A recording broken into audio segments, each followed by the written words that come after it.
to change your mind? Well, we had a good conversation.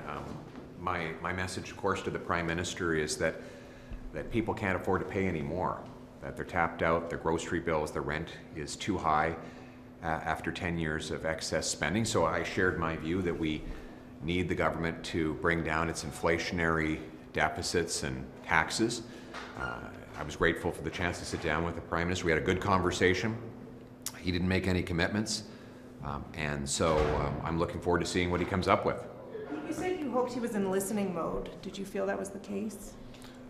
I think we both were. We had a good back and forth, and we shared our respective views. I'm not going to report to you anything that he said because that was in the four walls of the room. I can only speak for myself, and I reiterated that we need this to be an affordable budget. We've seen over the last 10 years of Liberal deficit spending is driven up the cost of living and driven down investment in our country. So my message is it's time to reverse course on the costly decade of deficit spending that has given us more expensive food and housing. The Canadian people deserve a break. The cost of government is driving up the cost of living, and so if the Prime Minister is serious about making Canada a more affordable country, then he needs to bring forward an affordable budget. Do you get the sense this is a budget that you can support? Sorry, go ahead. We can take both. Okay, Yeah. you go first. Do you get the sense that this is a budget you could support?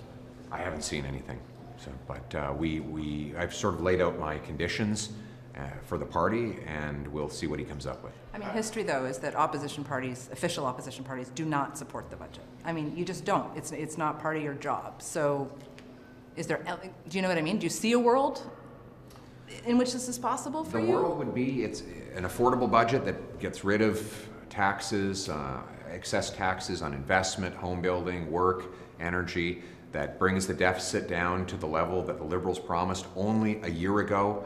Pretty reasonable to go back to the deficit they were running only a year ago. These are the things that he would have to do for us to consider it. At the end of the day, our number one priority is people's take-home pay has to grow, and that comes through more affordable food and homes.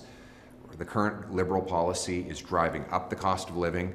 If they sharply reverse that, then they can bring down the cost of living, and that's what I asked for with this meeting with the Prime Minister. I'm just curious, after meeting with them, what are your impressions as far as where the deficit might go? I didn't press him too hard, but the spending has been out of control since he took office, and in a lot of ways he's spending faster and more than the Liberal government was when he became Prime Minister. Spending on the bureaucracy is up 6%, on consultants is up 37%. It seems like he's got a new agency for every problem in Canada. It's going to be an alphabet soup of different acronyms around the city.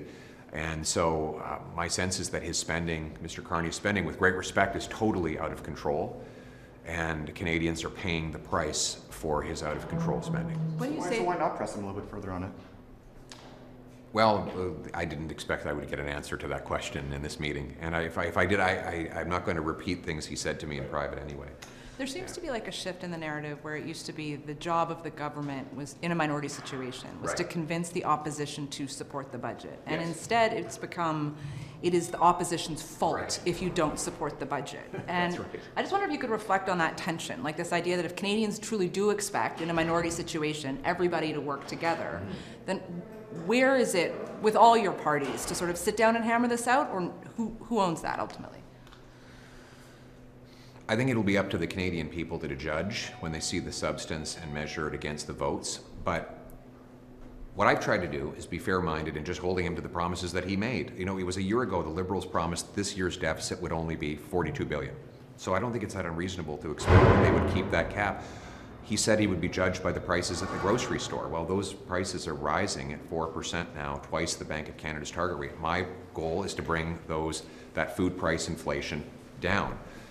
He said that he would make he would create jobs. So we're putting forward policies that would actually do that. So I think we've been very reasonable in basically insisting that the Prime Minister live up to the very big promises that he made of himself. And for me, the biggest and most important promise of it all is that people can actually start to afford their lives again. Do you get the sense he wants an election out of this? We didn't discuss that, but All right, thanks very much, everybody. Thank you very much.